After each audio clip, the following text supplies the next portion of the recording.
কোথা থেকে কোথায় যাচ্ছিলেন আপনারা? জলপেট যাইতেছিলাম বাড়ি থেকে। কোন জায়গা থেকে? বাড়ি কোথায়? শীতলকুচি গুলনাহাটি মিরাপাড়া। শীতলকুচি মিরাপাড়া এলাকায়। কতজন যাচ্ছিলেন? কি গাড়ি? Bolero. Bolero pick up van. কতজন বন্ধু বান্ধব মিলে?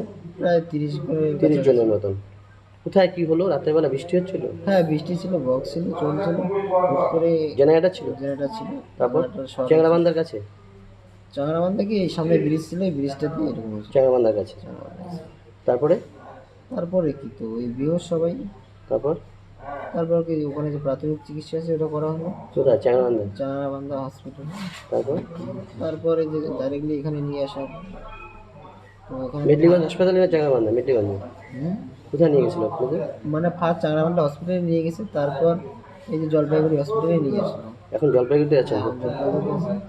আচ্ছা এখন ঠান্ডা লাগতেছে, কিছু ব্যবস্থা হবে কি এখানে আশা করা যায়? মানে কিছু এখানকার ট্রিটমেন্টের চাচ্ছেন আর একটু মানে কি মনে করেন, হ্যাঁ মনে করেন যে হুট করে একটা পেশেন্ট স্নান করে বা বৃষ্টিতে ভিজে আসলো, অবশ্যই ঠান্ডা লাগবে। তাই তো। এখন কি পরিস্থিতি, আমরা তো ঠান্ডায় ভুগতেছি, এমনি ইলেকট্রিক শর্ট, তারপরে আমাদের ইমিডিয়েটলি স্নান চলছে। বলছি যে ভাই সেটা তো অবশ্যই দেখবে। বলছি যে আপনার বাঁচার পরে দেখবেন। কতজন মানে আপনাকে মারা গেছে? হ্যাঁ শুনলাম নাকি 10 জন মারা গেছে। আপনাদের বন্ধু বান্ধব? হ্যাঁ তো এখন কি করা এটা যায়? কি মানে শর্ট, মানে জেনারেটর শর্ট থেকে এরকম হলো? হ্যাঁ একদম গান বাজছিল? গান বাজছে, ডিজে? ডিজে বাস। কয়টা বক্স ছিল?